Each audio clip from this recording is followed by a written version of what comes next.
Ezt kell neked és semmi más.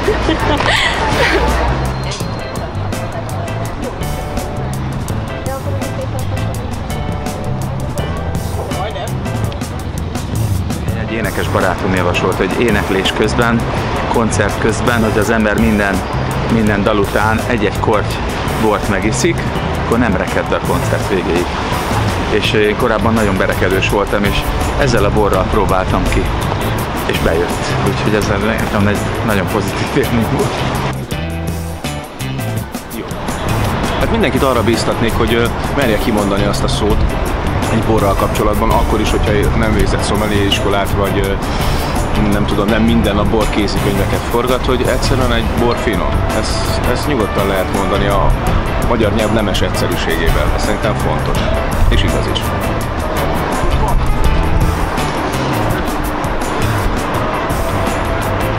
To be or not to be. Nagyon fontos az, hogy találkozunk egy-két bortermelővel, akik csodálatosan tudnának beszélni ezekről a dolgokról, tehát ilyen akt jellege lenne az egésznek, és az ember nem tud ezek után, hogyha megélte ezt az extázist és az orgazmust, ebben a borcsodában nem tudja azt mondani, hogy egyszerűen én a sört kedvelem. Nem. Hogyha főzünk borral, és hát így nyáron ez különösen fehér borokra vagy rozékról szól, akkor olyan borokat használjunk, amiket szívesen meg is iszunk.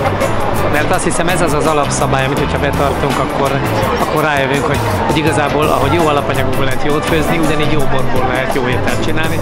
Alapvetően a jó hajókon mindig van egy olyan 6-8 üveg bor, leginkább rozé, vagy pedig valami könnyű fehér bor. A finom szóra az olaszok sok szót használnak, jó? De ami a legfontosabb, hogy meg is fogok mutatni az, hogy mutatják kézzel azt, hogy finom, jó? Van elsőleges lehet, hogy buono, buonissimo, fico, fighissimo, dai, ganzo, ezek mind olyan szók, ami alapvetőleg egyfajta boldogságot mutatnak és kifejtenek. Ami érdekes az, hogy mindenki azt mondja, hogy buonissimo,